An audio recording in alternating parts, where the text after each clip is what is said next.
Good morning, good afternoon, happy end of the week, TGIF. Today was, well, not so much TGIF. We started the day with a nice play.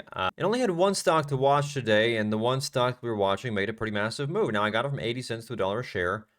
I'm going to break down why I was watching this and nothing else, and ultimately why it ended up working out. Now, today was a green day. It was not easy. The only easy one was this first trade here out of market open. Traded 3 stocks today. LiDAR, I traded a few others. Let's just talk about it. Overall, this week was tough. And if anybody tells you this week was easy, they are lying to your face. This week was not easy in small cap land. This week was tough. A couple of good days. Wednesday was clean, 100% accuracy day. Monday and Tuesday was good.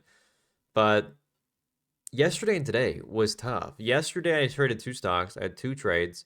Slowest day in weeks. And then today, I have quite a few trades, but even with that, it was still a bit of a smaller green day today, unfortunately. Now, going into the open today, I had a long list of stocks to be watching, and that consisted of S, C, and NI. No, I just had one stock I was watching today. SCNI was the only one I watched, and it was the one that made the biggest move at market open, so it did work out nicely. Now, the reason why I was watching this, it was the only setup that looks good. It's not a whole lot more complicated than that, but what made it look good compared to everything else? Well, gosh, there really wasn't a whole lot back in pre-market. Now, of course, at this point, you've had a few things move, like ONMD on very light volume, no opportunity there, just extremely light volume. CT&T, 4 cents a share, obviously not touching that. I do have some trades on GMEX, very small wins there. We'll talk about that here in a minute. ELPW from last night's watch list, of course, this was pretty much done going into the open. The game plan, which I gave you last night on the free watch list, it made a pretty massive move this morning. But going into the open, of course, range was gone. You only had range to, I think it was like, was it 440 or something? I can't recall. But nonetheless, didn't have a lot of room here, so left it alone. And so that we can keep on going through the list. And there just wasn't anything out there that, for one, hadn't faded completely. And two, still had some juice left in the tank in terms of range. So SCNI was the only one for me that I knew I could watch. And for me, this looks pretty good. So we have, of course, this pre-market high way up here around $1.25. Of course, this puts in a lower high underneath VWAP, stuck under VWAP. I want to look for a break up above. Well, I'm actually really happy with this entry. I see this setting up going into market open. And I look at this and I begin to think, gosh, this looks good. My gosh, this just looks so good. And so as it starts to curl, we have this little wedge formed here beneath VWAP, and this begins to break out literally 3 minutes before market open. Now it pulls back, it's bought up off the flush, I'm able to snag the entry. So I can have my little entry here around 79 cents for the squeeze up to $1 a share, right up through VWAP. And so a super simple break of VWAP out of the open. And again, a super simple wedge breakout. Overall in this trade, I'm in here at 79. I'm risking about 75, so about 5 cents a share of risk, give or take. Now, of course, the one thing that caused today to not be a massive green day, because it would have been otherwise if I had this trade after market open, the problem was this happened 2 minutes before the open, where I took my entry, and then it just gapped up out of the open. So looking back in hindsight, I wish I got more aggressive. I wish I added here on this pullback. I still had runners in, but I wish I would have added. That would have changed the trajectory of my day completely, and it would have made that winner, gosh, it would have probably doubled the winner here on SCNI. Now, regardless, it was still a nice play. My concern is being how slow the day looked. We had one stock on my pre-market watch list. My concern, hear me out here, the risk you always run into whenever you're going to add to a winner is there's always that chance it can flip on you and now you break even or you're red on the stock. So I would have loved to have add here for that continuation higher, which would have paid off, right? Hindsight 2020.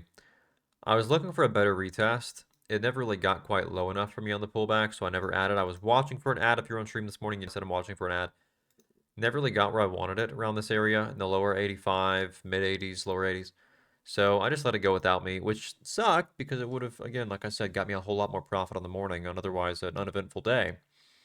But anyways, that's the thing is I don't want to take much size into the open, so I had to, of course, take profits before the bell to get to what I like to have is less than a half hour risk into the bell. So I took a half of my profits out of the trade, left the rest, squeeze up higher out of the open. Of course, continue to trail my stops. This candle breaks this recent high. My stop gets raised at the bottom of this candle, so on and so forth. Like I said, I would have loved to have added to this. It is what it is.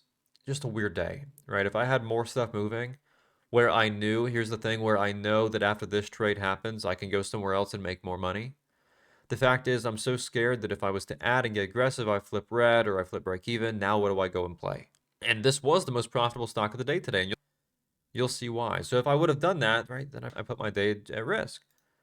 I put my day at risk of flipping to a red day. And so then you can see I did add here. I pulled back here. I did get an add here. I got to move back up into the new high. Cool. Scalp that well. Pulled back again. Added back. Got to move back up into the highs. Cool. Scalp that range a little bit. Looking to see if I couldn't get that leg up higher.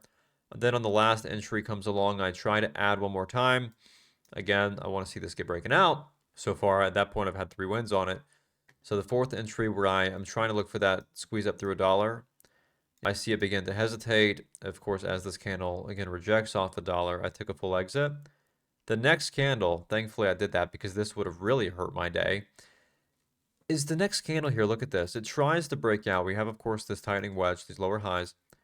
It tries to break out here to retest $1. Look at this. It tries to retest $1. But as it does that, this wick gets put in off the highs and it rejects and just, again, that's your telltale sign to be done with it. Now, we talk about this so much. Anytime something puts in place these lower highs or any type of flat top or lower highs, whatever. Anytime something tries to, keep it simple, anytime something tries to get breaking out over the recent high and it fails to do so and instantly rejects, you have to take a full exit every single time. There's no hesitation involved. You just take a full exit. And so that was that. Of course, I did not get caught in this, thankfully. Again, I played the candle prior to it, not the candle. As we reclaim VWAP later, I try to play it back as we, again, try to fill this gap, I guess, this knife. And so I'm sort of looking to see. Now, of course, we've got a lot of resting liquidity through here. It still worked, right? I still played it pretty well. I'm not super happy with these entries here, which we'll talk about. Yes, they're profitable, but I'm not happy with it. Very scalpy and not the best of setups. So at this point, we reclaim. I take the pullback, right? We have this lower high break of trend. Price pulls back, pivots back off the 9 EMA. I want to see this get squeezing back up through those highs. Well, I took a quarter size initially.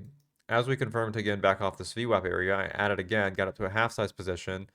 Then we curled, of course, took a full profit off the highs before the next knife as we reject off that, again, breakout, right? Same thing happens that happened here. Now, for me at this point, I sort of start to lose my interest on this because we, at this point, have 1 knife, 2 knife, 3 knife, and so my concern is on the 4th play, whenever I try to play it again, do I catch the 5th knife? Well, the problem with that is more or less the herd mentality now with this and what everybody else sees on the setup. Now, we are not the only ones that witnessed the knives. Everybody else did too. And when they see the stock is drawing down like this violently, they're going to stay away. Well, whenever they stay away, we're going to have a hard time finding buying pressure, and it just compounds the issue. I, again, have a few scalps on this. 1-minute pullbacks off of the 9 EMA and VWAP, and it went well. Again, 1-minute pullback off the bottom of this candle. Super tight base hit. Pulls back off of VWAP. Buyer steps in off of this wicked bottom. Take it there again, risking off of VWAP. Again, I get a move here where it tries to break out here. I get a move to about 66 cents. Then it rejects. So 62 to 66. Again, I'm okay with that. A little base hit. Again, as it rejects, though, underneath that past high, I take a full profit. Then we had LiDAR, the one that I really shouldn't have traded today, and we're going to talk about why. My thing with this today, and really just today in general, now for this, I'm very, very, very small red on this, and it's not like it hurt my day. My day is fine, but it's, again, from a execution, perfectionist standpoint, something I shouldn't have touched. You can see I kept trying to scalp these pullbacks, off these 1-minute pullbacks, off the 9 EMA. I tried off the 9 EMA. You can see here, scalp it a little bit for a little base hit. I tried to get off the 9 EMA here for the curl back up higher. Again, it fails, but again, as it rejects, took a full exit. Same story here. I add back here as it tries to put in place what I'm thinking it's putting in place some higher lows for the curl back up to new highs. And again, it fails to do that. And ultimately, I had to take a loss on the final trade there too. So this is one of those, and it's not so much that the setup is the problem. I said I've got 2 small wins, then I have the small loss at the end. The problem with this for me is, for one, the big picture setup really wasn't there. Now we can see we have this big topping tail rejection off the high. I got kind of aggressive, taking this pullback, looking to see if we couldn't get squeezing back up into the past high.